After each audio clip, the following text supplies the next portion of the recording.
¿Qué tal? ¿Cómo andan? Muy pero muy buenas noches, bienvenidas, bienvenidos a QR, aquí en Bravo TV, estamos en vivo. Son conmovedoras las imágenes que llegan desde el Vaticano, desde San Pedro, en la despedida al Papa Francisco.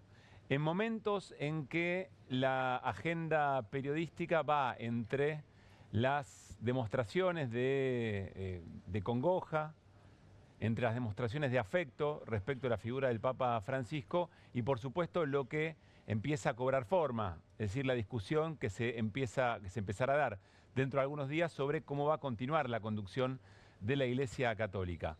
Pero ¿qué es lo que nos está diciendo esto que está ocurriendo, por supuesto, centralmente allí en la Plaza San Pedro, allí en el Vaticano, pero que se replica día a día en las distintas iglesias de todo el mundo?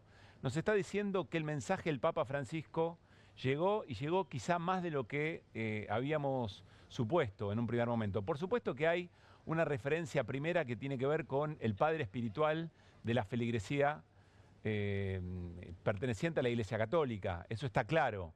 Hay quienes lo toman directamente como un padre espiritual, pero el mensaje del Papa Francisco evidentemente fue más allá y rompió las fronteras de lo que estrictamente representa para esa comunidad. Y ese mensaje tiene un sentido. Ayer decíamos en QR, estamos observando cómo, de alguna manera, hay algunos sectores de la vida política, de la vida del análisis político respecto de lo que significa la interpretación que el Papa Francisco le dio a la palabra de Dios, a los evangelios, a la Biblia, que tiene que ver con un sentido profundamente social, de pelea contra la desigualdad, alrededor del concepto de justicia social. Por supuesto que irán a visitarlo en las despedidas, en los funerales que formalmente, en la ceremonia que va a tener lugar el próximo sábado, van a ir personajes de todo tipo, que no van a querer perderse ese lugar, esa imagen, en un momento en que la atención del mundo está puesta allí en la despedida de Francisco. Bueno, está claro que no comulgan todos con la idea que Francisco tenía de la Iglesia y sobre todo del mensaje en contra de la concentración económica, el mensaje en contra del individualismo, el mensaje en contra del mercado como solucionador o articulador de las soluciones exclusivamente de los problemas que tenemos en términos de desigualdad, de pobreza. No todos van a ir a levantar esos carteles, de hecho ya lo estamos viendo incluso en las miradas que hay en nuestro propio país. Bueno, quiero vincular esto con algo que hoy nos atañe a nosotros, particularmente argentinos y argentinas, que son los 500 días del gobierno de Javier Milei. ¿Por qué? Porque en el mensaje de justicia social del Papa Francisco, en la crítica a la concentración de la riqueza, claramente que hay una apoyatura en lo político, aunque su palabra sea espiritual, de interpretación, insisto, de las palabras sagradas de la Iglesia Católica, hay una apoyatura en la política, es decir, en la política, en los movimientos sociales, en quiénes son los agentes para tratar de construir una sociedad mejor. Ahí hay una dimensión de lo político muy, pero muy fuerte. Son 500 días del gobierno de Javier Milei alrededor de una idea específica de la política. ¿Qué es la política? Bueno, en términos muy generales, la política es la manera en que las sociedades construyen riqueza, generan recursos y cómo la reparten. Es decir, a quiénes se les saca, de qué manera se incorpora esa riqueza para beneficio de la sociedad y después cómo se reparte, en qué distintos sectores se reparte. Estamos hablando de clases sociales, pero estamos hablando también, para que llegue efectivamente a distintos sectores, de distintos estratos o de distintas dimensiones. Por ejemplo, la obra pública, por ejemplo, la ciencia y la tecnología, la educación, la salud, etcétera, etcétera. Bueno, si la política se explica entonces por la manera en que se genera recursos en una sociedad y cómo se distribuye, nosotros tenemos en el gobierno de Javier Milei una escena muy particular que tiene que ver con la deuda, que es una deuda que el gobierno de Javier Milei recibe, tomada por un gobierno en términos de políticas públicas muy parecido, que es el de Mauricio Macri. Entonces la pregunta se reduce a ¿cómo se va a pagar esa deuda? ¿Cómo se van a generar los recursos para pagar esa deuda? ¿Y quién va a pagar esa deuda? ¿Sobre la espalda de quién va a recaer el pago de esa deuda que ha tenido, en la confesión del fracaso del plan económico, otra vez un programa que incrementa la deuda de la Argentina con el Fondo Monetario Internacional. Entonces, la pregunta en este momento de la Argentina y en estos 500 días de gobierno de Javier Milei se podría reducir a, che, ¿sobre qué espaldas y quién va a pagar la deuda externa argentina en este tiempo? Hay un trabajo de la CELAC, el Centro Estratégico Latinoamericano de Geopolítica, que conduce Alfredo Serrano Mancilla con un equipo de economistas muy importante, que generó esta información. Miren, la compartimos aquí. 500 días perdidos de Milei en Argentina, dice CELAC, y entonces toma distintos indicadores para tratar de analizar en concreto, sin maquillajes, sin juegos estadísticos, distintos indicadores para tratar de observar qué es lo que ha pasado con la economía argentina, cómo se generaron los recursos o cómo cayeron los recursos y cómo eso se repartió. En estas dos columnas muy importantes, el inicio del gobierno y en la actualidad. Por ejemplo, vamos a tomar la producción industrial manufacturera. Si el indicador era 100 cuando arranca el gobierno, se redujo casi 15 puntos. Utilización de la capacidad instalada de la industria, es decir, en una fábrica, ¿cuántas máquinas se están utilizando para producir? Bueno, si en el arranque era 66,4%, ahora estamos en 58,6%. Y así una enorme cantidad de indicadores. Por ejemplo, producción de automóviles y vehículos comerciales livianos. Miren la cantidad, 610.715 en el inicio, bajó más de 100.000, 506.000 y pico. Yo quiero ir sobre los últimos datos de la CELAC, que son muy importantes. Recordemos que estamos pensando de qué manera podemos analizar los 500 días de Milei. Arranquemos con venta de alimentos en supermercados, índice a valores constantes, es decir, calculada la inflación. Si la base era 100 de cuando arrancó el gobierno de Milei, hoy la venta de alimentos en supermercados está en 80, bajó casi 20 puntos, 80,9. Primera pregunta, si hay tanta más riqueza en la Argentina, si efectivamente los salarios vuelan y hay tantos menos pobres, ¿cómo se responde la pregunta de que esas personas que ganan más consumen menos y consumen menos en alimentos? Es muy llamativo. Hay una decisión de ahorrar alimentándose peor. Miren, sigamos con este mismo ítem. Consumo de leche per cápita, litros por habitante de manera anual. 192,8 en el arranque del gobierno, 171 en este momento, 500 días después. Consumo de carne bovina, kilogramos per cápita, también anual, es decir, kilogramos por persona, 53,3 en el arranque, 44,8 en este momento. Es decir, menos consumo de leche, menos consumo de carne. Muy llamativo, la gente gana mejor, tiene mejor calidad de vida, sale de la pobreza, pero decide reducir alimentos que son identitarios de nuestra alimentación. Miren este otro elemento, boleto de colectivo que compra un salario mínimo. ¿Cuántos viajes en colectivo con un salario mínimo? 2.757 boletos que se podían comprar en el arranque del gobierno de Milei, 696.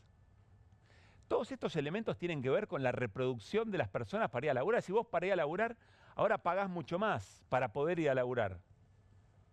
Variación del costo de la canasta de crianza, de 6 a 12 años, ¿cuánto cuesta criar pibes y pibas de 6 a 12 años?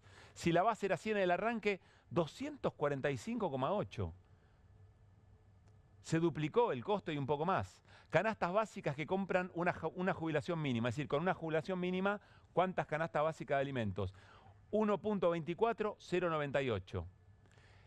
El precio de la nafta super en las estaciones de YPF en la Ciudad de Buenos Aires, 315 frente a 1.194. Hablemos de precios relativos, ¿no? Los precios que tienen que ver, es decir, en respecto a nuestro salario, cómo se distribuyen entre sí, qué relación tienen. Bueno, después está el promedio de salario, el porcentaje de salario registrado que se destina a pago en tarifas, 5,96, en el arranque 10%, y los precios de los medicamentos más consumidos por adultos mayores, de 100 en el arranque del gobierno de Javier Milei a 258,1. ¿Qué quiere decir este informe de la CELAC a 500 días del gobierno de Javier Milei? Dos cosas esenciales. La primera es que vivir después de 500 días de políticas del gobierno de Milei es más caro. Tener una vida de calidad o la calidad de vida, mantener la calidad de vida es mucho más caro. Ese es un elemento muy importante. Pero segundo, que los costos de la deuda están saliendo del ajuste en estas cuestiones.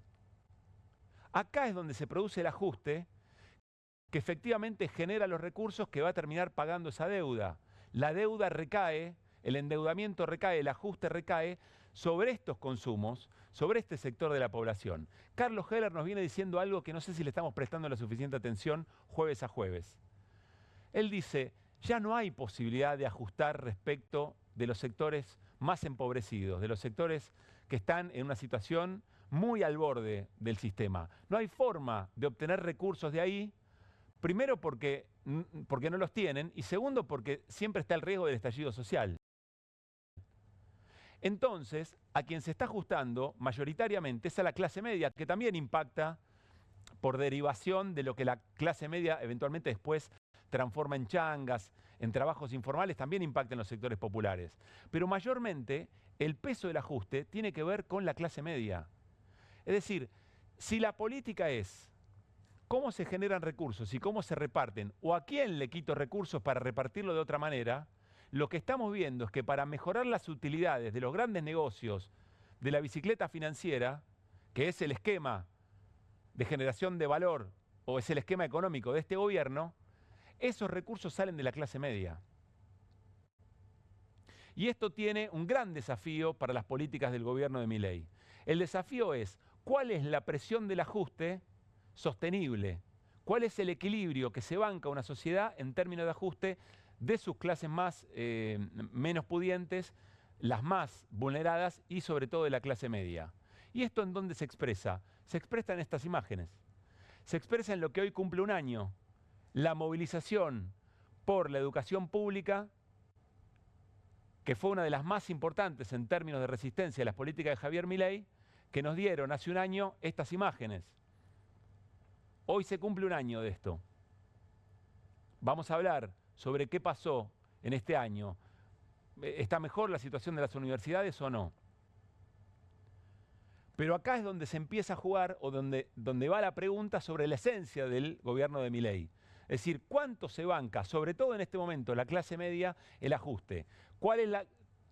¿Qué tanto sentido le encuentra a empeorar su calidad de vida en función de una esperanza que es la que le vendió el gobierno de Javier Milei? Y después hay otra imagen de hoy mismo, que es lo que está pasando miércoles a miércoles en los alrededores del Congreso Nacional, que hoy tuvo estas imágenes otra vez, que es de jubilados y jubiladas que pelean por una mejor jubilación, por un mejor ingreso y también por acceso a medicamentos, ya vimos lo que aumentaron, pero también se convirtió en un emblema de todos los sectores que están protestando contra las políticas de Javier Milei. Entonces el gran desafío de Milei, después de 500 días, además de tratar de estirar lo más posible las políticas de contención del dólar, del tipo de cambio, para que no le explote como ha explotado las otras 22 veces que se recurrió al Fondo Monetario Internacional, es decir, las políticas de endeudamiento, también es encontrar el nivel preciso de ajuste que la sociedad tolere. Y eso tiene un montón de factores. Hay un factor muy importante, que es qué tan eficaz es el discurso de una oposición, ofreciendo una alternativa. Es inversamente proporcional. Cuanto más alto es la expectativa que genera una oposición a las políticas de ajuste, pues entonces más bajo es el umbral en el que se banca una sociedad del ajuste. Bueno, hoy eso parece estar muy alto todavía, en función de lo que acabamos de ver. Son 500 días nada más. Alguien podrá decir, sí, lo que cayó la imagen positiva del gobierno de Milei es un montón. Sí, pero hay como un 46%, póngale, promediando que todavía banca todo esto, que le encuentra un sentido a todo esto. Y esto está directamente vinculado con lo que hoy significa el Papa Francisco. ¿Por qué? Bueno, porque lo que efectivamente pregonaba tenía que ver con que estas desigualdades se resuelvan, con que la política se ponga al servicio de una mejor calidad de vida de los pueblos y sobre todo interpelando ¿a quién? A los jóvenes y a los movimientos populares.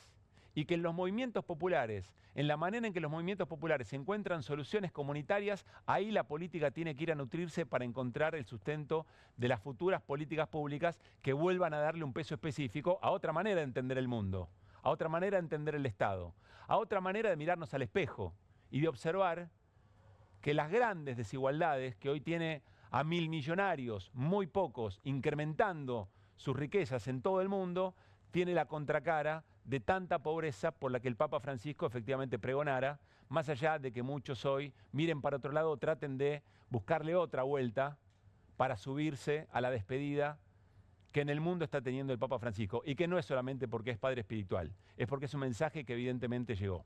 Arrancamos QR con las voces del día.